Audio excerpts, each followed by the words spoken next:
Okay, we just need to talk to Aggie. She'll know what to do. No, Sparky. I've been thinking about it, and I think Samfire's right. I think it's maybe time to let the town go. No, Morris. It's not. No, it's all right, Sparky girl. It's over. This isn't my town anymore. The only ones around here who remember me are ghosts. That's not true. No, it is. But that's all right. Truly it is. Everything for a season and all that. And I miss the people I knew. The people who've moved on. I want to see them again.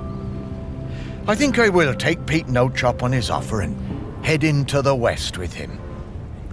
Shelmerston doesn't need Morris Lupton any longer. Morris Lupton, you will not give up. You have been granted a precious responsibility and you will honor it. Sparky? I'm sorry about that. Remember when I told you I was mostly Sparky? I am, but mostly. Then what else are you? I am the rock that you stand on.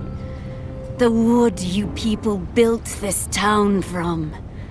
The magma bubbling beneath your feet. I am Shelmerston. And right now I want to erupt. But I have also made connections to the things that live here. Connections I want to keep alive.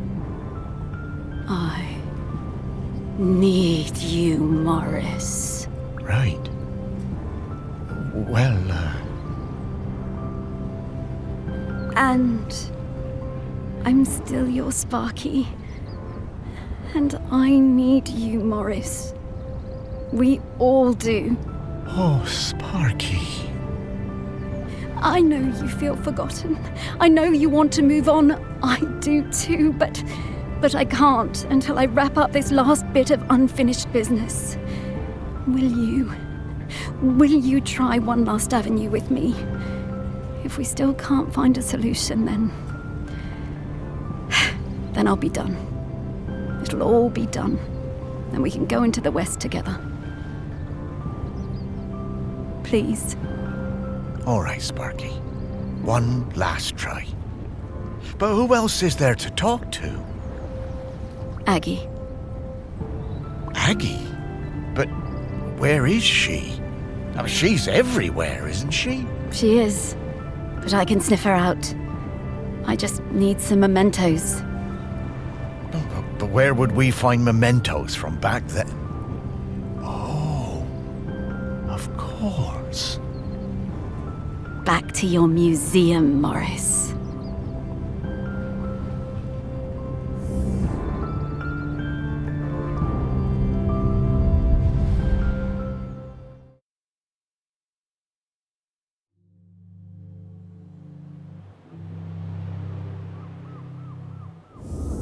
Ah, well, it's reopened.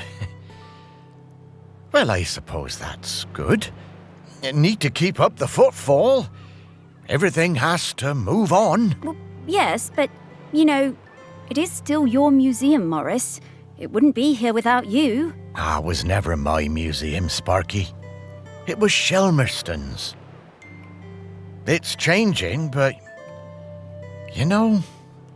I think it should. So, what happens now? How do we find 4,000-year-old memories? Come with me, Morris. There's one more thing I ought to show you. Okay, Sparky. Is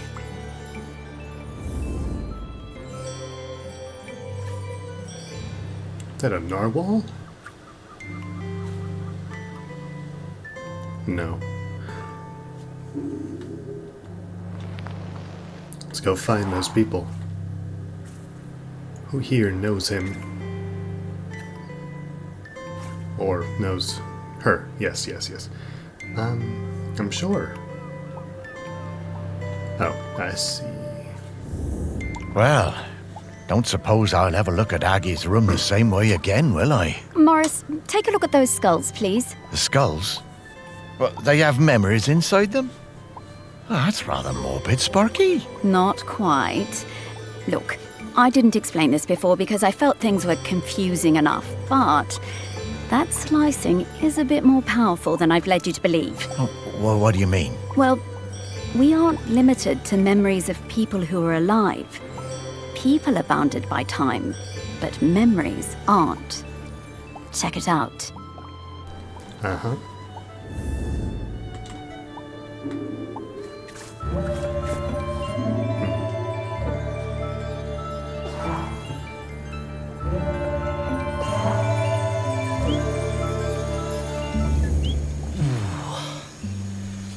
Oh, I didn't think dead stomachs could get queasy, but here we are. Where are we, Sparky? When are we, Morris? This is Shelmerston in Aggie's time. You should be able to find some memories of her here. You are some dog, Sparky. Uh-huh. You don't look like...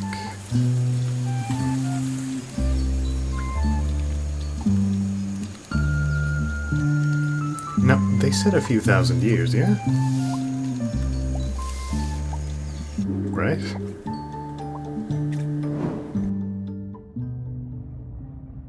Doesn't exactly look that long ago. It was the worst night in the world when Aggie was born. Wow. It began in the old village, the one swept away by the rivers of fire. The ground shook and the earth split open and spat sparks. The sun hid and the huts burst into flame as we fled. I mean, I assumed she was a sacrifice. I thought we would all die. Everyone washed in the burning orange death. And Aggie's mother howling with the pain of the child coming. We made it as far as the cliff top by the sea. The mountain was still roaring and roaring. The rock ran in rivers toward the sea. The air smelled of death and poison.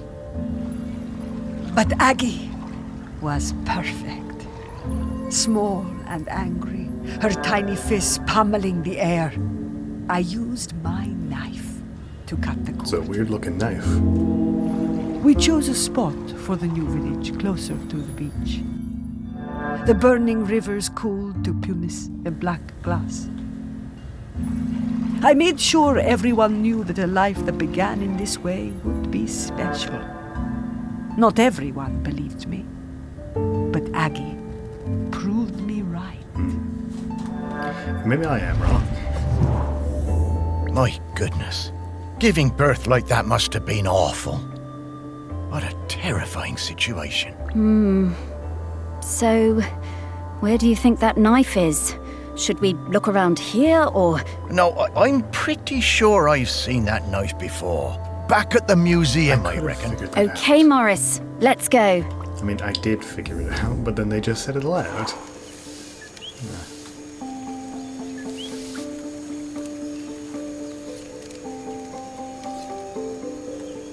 Oh. Is it... I guess it's to kick you out. Maybe you gotta look through a different skull? Let's see here. Knife.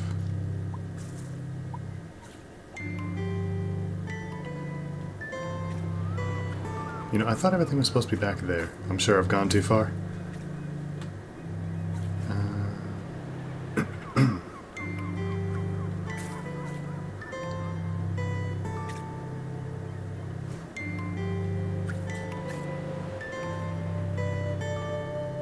Come on, where could you be? No, really. Where is it?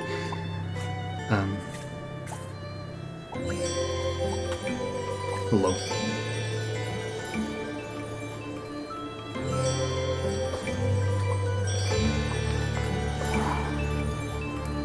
I see it's some kind of weird feather-looking thing.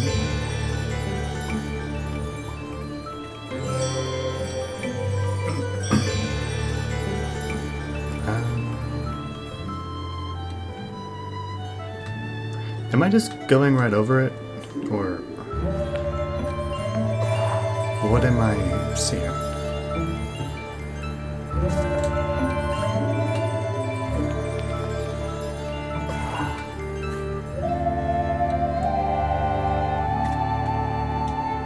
Is it in here? Or are you using it as a pen?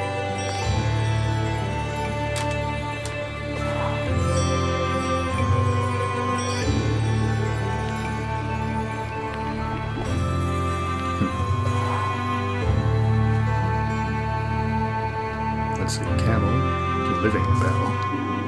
Or no, diving bell.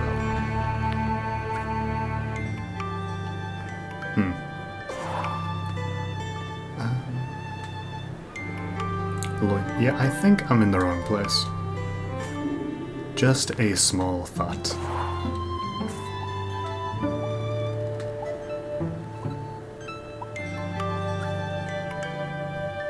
I feel like it would be up here, but I'm not seeing anything.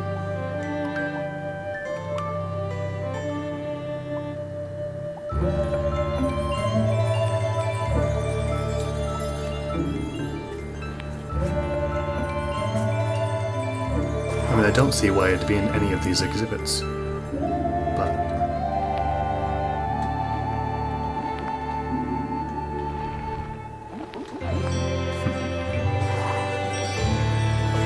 yes, it's everything we've seen, so it shouldn't be in here.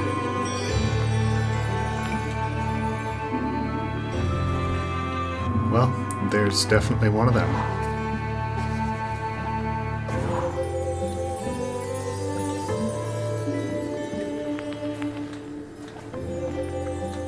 If it's real hidden, that's gonna be unfortunate.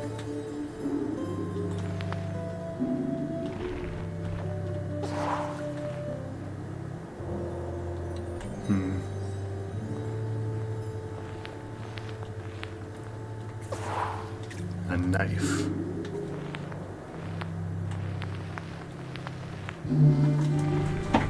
Now please don't just hide it inside of something random.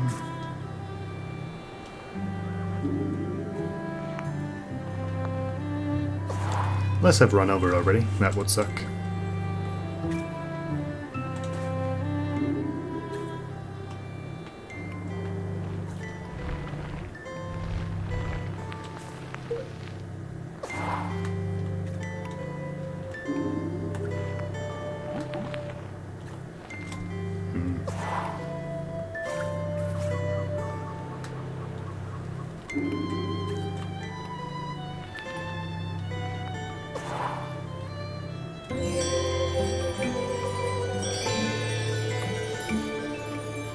There it is.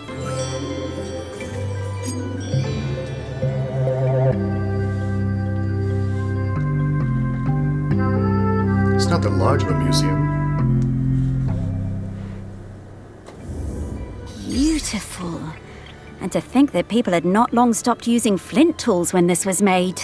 There is so much history in this knife. Ooh. I'd love to see what else it got up to.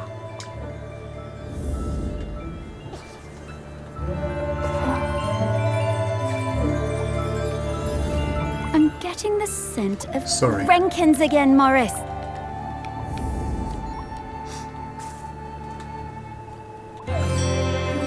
Yes, another.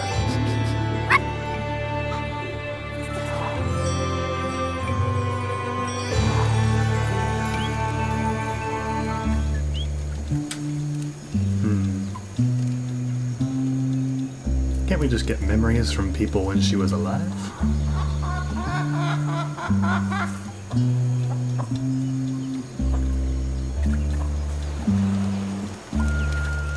A fishman.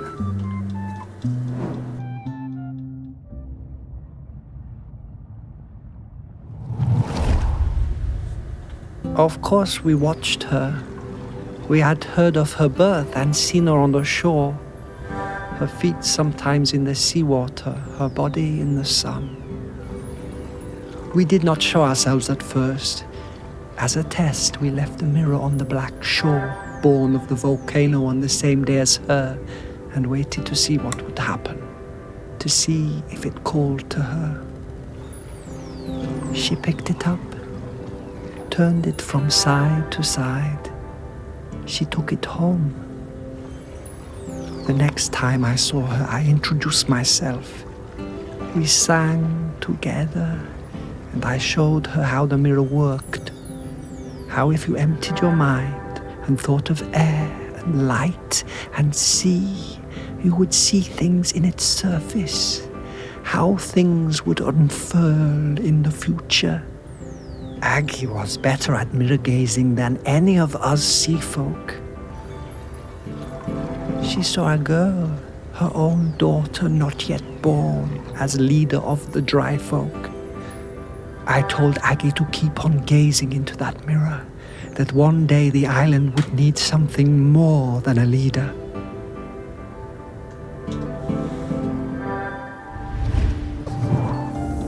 Oh, I had a box of rocks that looked like that mirror somewhere.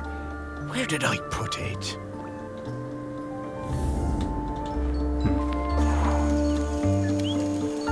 Good thing I found it.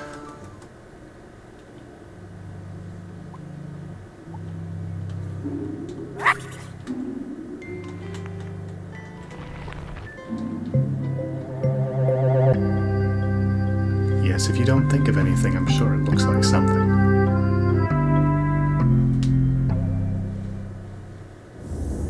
Whoa.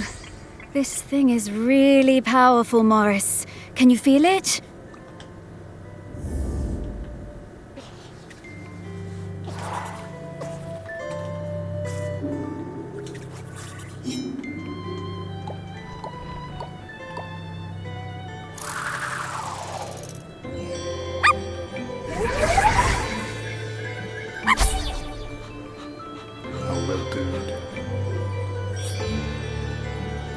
I just saw it when I was going back.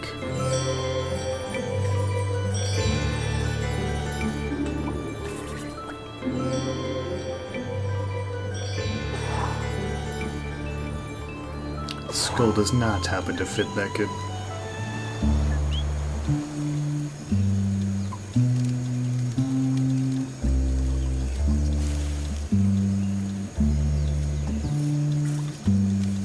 Hello, Archer.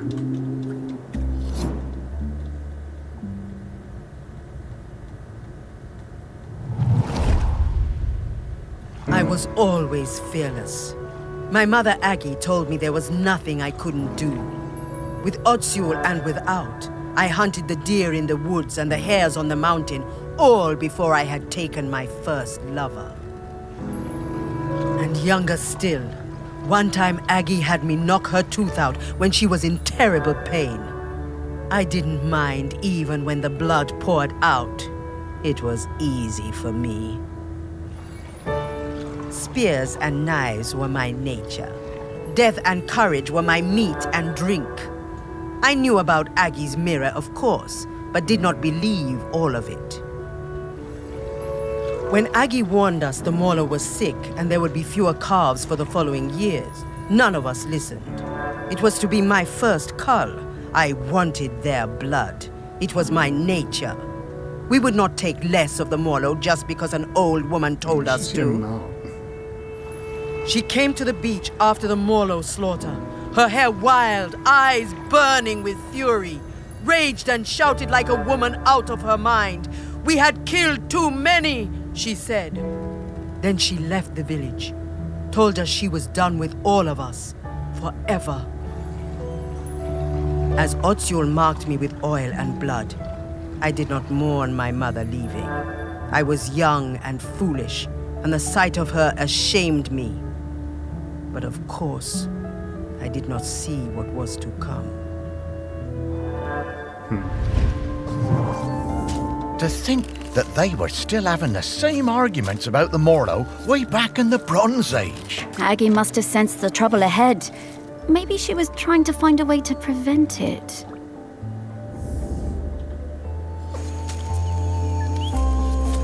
Back to the museum. Let's find some liquid from 3,000 years ago. Yes.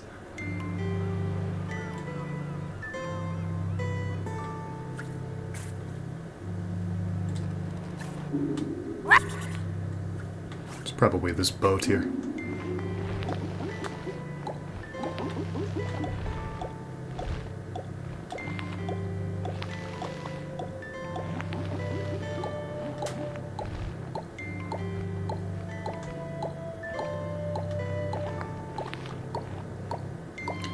I'm sorry, but what?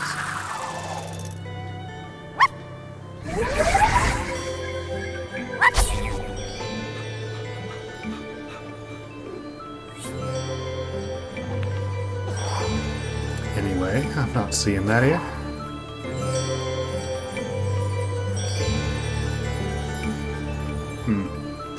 It looks like some kind of fish.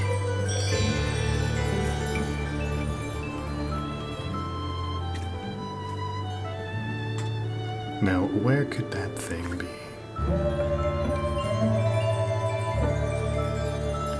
Yes, of course.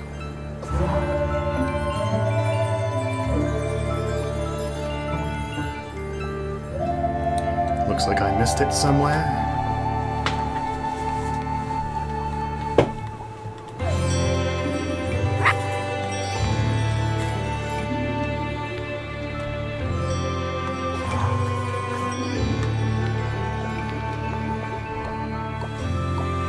Why him specifically?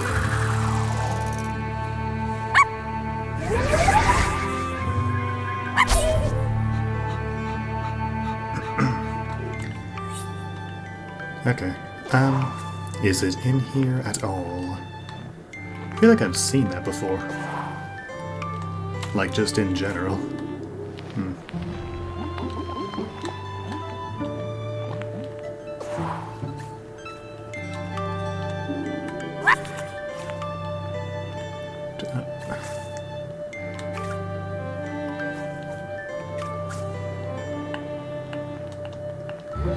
Not seeing it there. Could be in here. Nope, that is a lobster.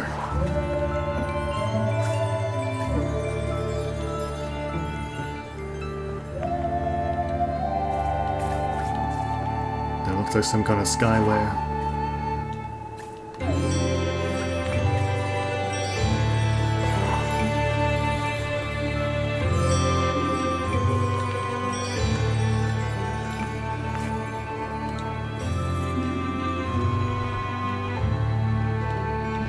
Why build it that much if it's not even gonna be a cross section?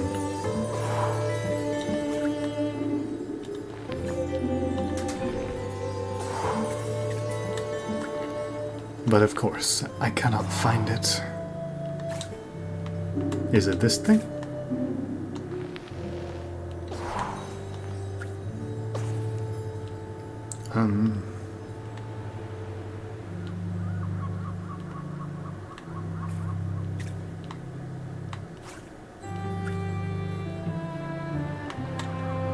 Is it one of these things? Possibly. Maybe.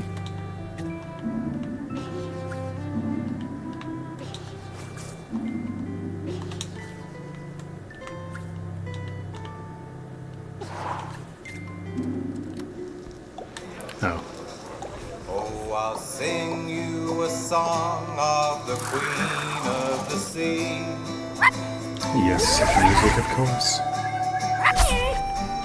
He's got a hot dog. Of when I first met her and when she okay. first met No. me. Do not continue playing music, please. I just need to find this brown thing right here. Silver and red and the start of my life. Never mind. This white thing right here. Of my fathers and brothers, my first precious night. What a beautiful object. Delighted to have it in our museum. Okay, there we go. Gone. What does this guy have to say?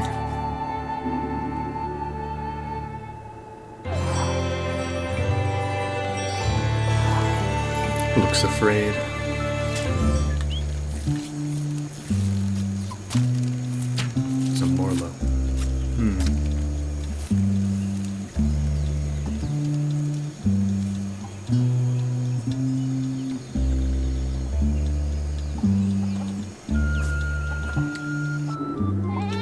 Another?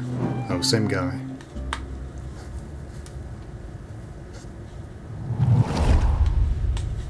She was alone, and I would bring her food sometimes, samphire and sea urchins. She would make dry food and we would eat it together. Textures unlike any we knew that broke apart in your hands and in your mouth. We would sing together, make tea together.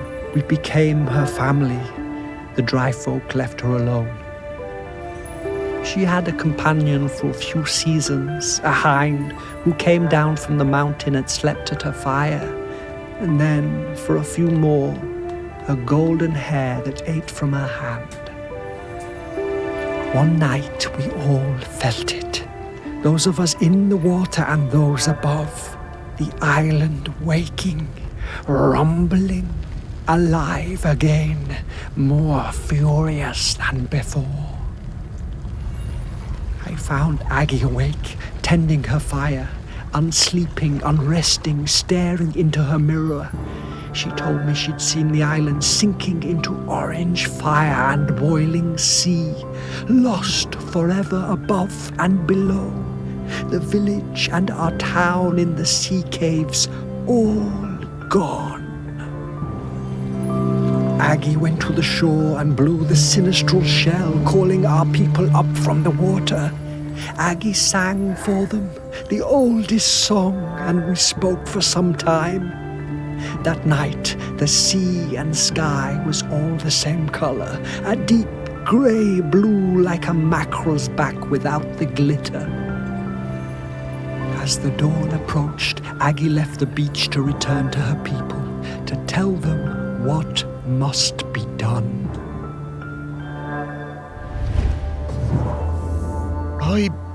I'm not sure I want to see what happens next. We have to, Morris. Oh, hey, it's the shell. Yes, I've seen this before.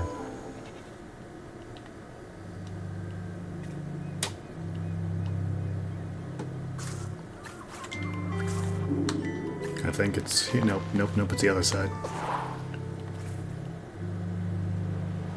Why, of course, I am invested. Dang it, I lost it. I'm just not speaking. Nor am I speaking loud enough for it to pick up, of course. There it is.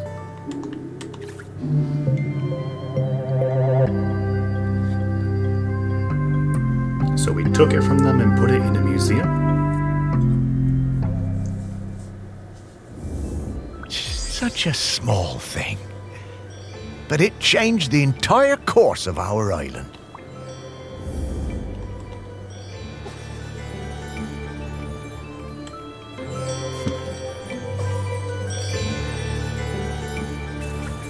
Speed run.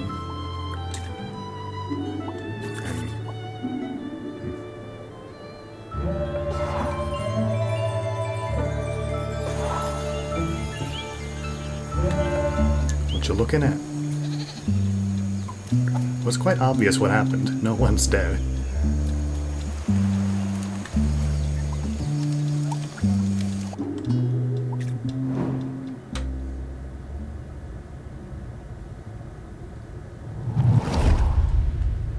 We heard the shell and knew Aggie had returned. Ibni was the leader then. It had taken many seasons, more than we would have liked, but there were finally enough Morlo again, and our village was growing. We were strong. Some of the younger ones didn't know Aggie and didn't want to hear her, called her a moon-shot crone, but Ibni looked in her mother's face and saw the truth of it. The end would come. The earth was growling again. There would be hot rivers of death and clouds of poison. But Aggie brought us the answer. She would give herself to the island. Ibni's voice shook. Surely a deer or a goat would be enough. The year's finest, blackest calf. Aggie cast down her eyes and shook her head. We all knew.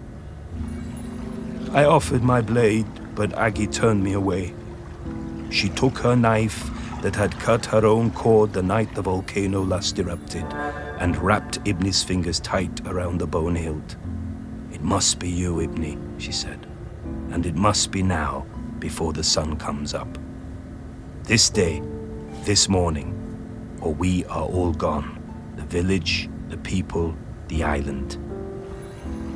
Aggie embraced her daughter. Ibni whispered something, but I could not catch the words. Both women's faces shone with tears. Aggie sat on the ceremonial stone, the tears streaming now from all of us. Aggie delivered her final message. She told us her body must not be burned or given to the sea, but lain in the earth of the island beneath the mountain. Ibni was shaking, and then I realized it was not just Ibni. The whole island was trembling under our feet, waking up. Aggie told Ibni to be quick, the end was coming. As Aggie took Ibni's hand and guided the knife to her side, we saw the fish folk rising from the sea, hundreds of them, so many. I had no idea there were so many. Aggie was quiet the whole time, but Ibni cried out. A sound of longing and hurting from her heart like I had never heard. Then she fell silent, and as Aggie's life poured from her body, the island and everything on it fell suddenly still. Utterly still. We wept then, in sorrow and relief. Then the fish folk were among us, countless, numberless. One embraced Ibni, holding her up as it seemed her own legs might give way. When the sun came up that day, land and sea folk stood together for the first time, talking and singing the old songs, Aggie's songs, together. Ibni and the fish folk took Aggie up onto the mountain. They laid her in the peat alongside the knife and all the things she would need on her journey. Ibni watched over Aggie for days afterwards.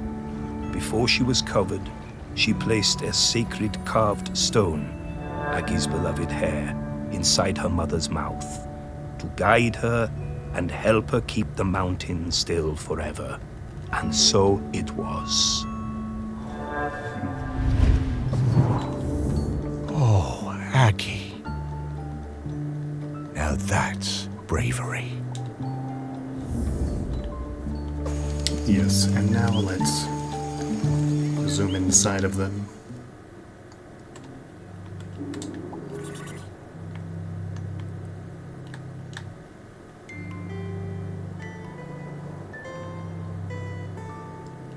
Could probably do this a lot less odd.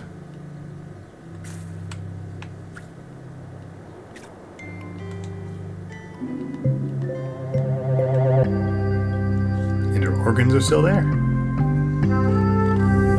Hey, Sparky, it feels a bit, disrespectful looking inside Aggie's body like that. You were the one who dug her up and put her on a plinth, Morris. Yeah, but I... Relax, Morris. This body isn't Aggie anymore. She's long past needing this old thing. Well, all right then. Great, now what do we do?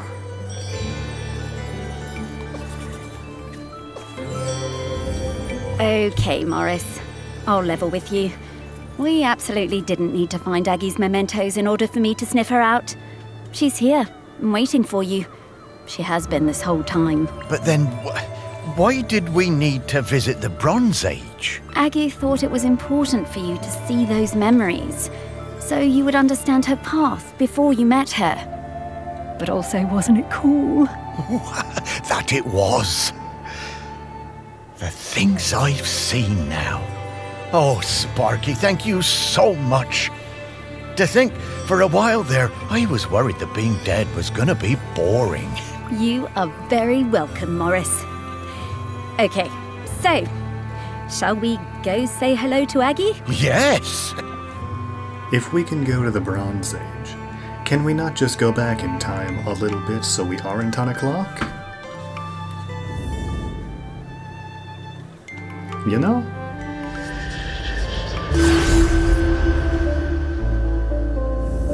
Morris! Sparky!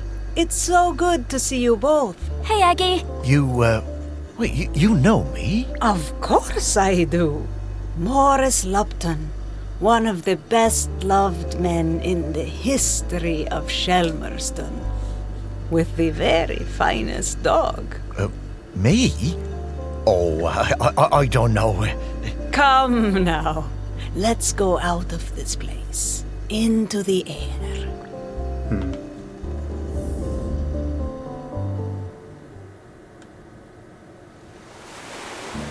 The one part of Shelmerston that looks just the same as the first day I saw it. I suppose it always will. I love this beach. It's always been my favorite beach. I'm gonna go run. Aggie, look at Sparky. She's shining. That's the hope and the joy shining out of her. That's it, isn't it? The point of all of this. It is hope, home. This island, it chose the two of you just as it chose me. And where will you be heading now? Heaven or something? Heaven? What's that? Well, I don't quite know how to explain it. But to me, it would be an awful lot like this beach. I don't know where I'm going, but I'm hoping to see Ibni, my daughter. It's been a very long time, but I remember her. We never forget the ones we love, do we, Morris? No, I don't suppose we do. I think she wants something, Morris. Huh. Would you look at that? I just found a tennis ball in my pocket. Here you are, girl. Where's the smoke?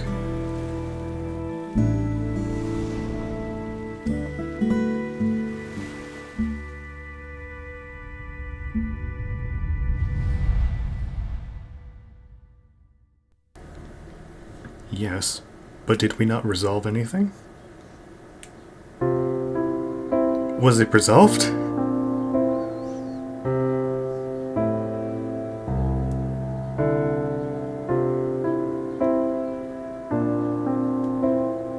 Anyways, very nice. Good.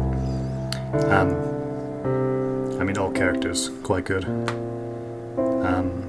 World building, I assume. Could have used a bit more of an introduction than just throwing everything at you, but it works fine. The ending is fine. I just thought it would tell you what happened.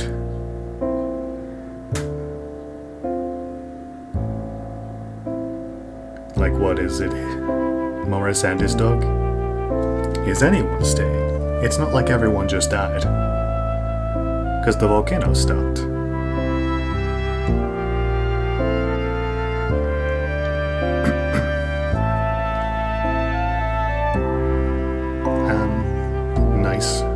Nice, yes.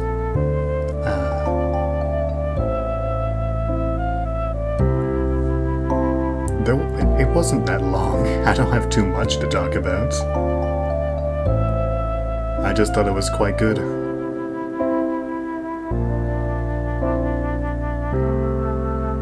And a unique way of telling a story.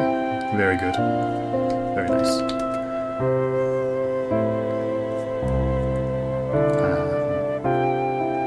Let's see. Art is fine. Puzzle? It just took me a bit to understand what the gameplay was is all. It's just like a hidden object game. Which is all fine. I used to play those. And they were fun. This was still fun. Just more difficult. Sorry about the complaining. If there's a level select, I'll probably go through it to get trophies, just not on recording. Otherwise, that's it. Unless it says, get the true ending by doing this. That wouldn't be too funny. There we go. Let's see. People. Yes, good job with the voice acting, it's very nice. QA? Wow. Localization? From what? Oh, to Turkish. Nice, nice.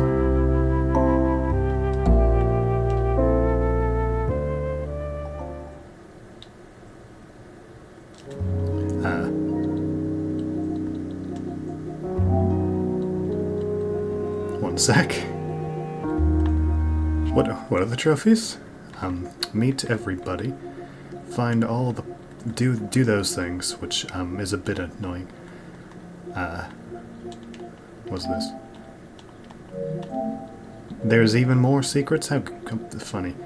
Find all of them, find all of them. Find all of them. Not too bad.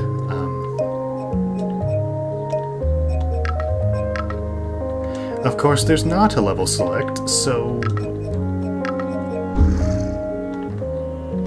this game is like 5 years old. Good. Nice. Goodbye.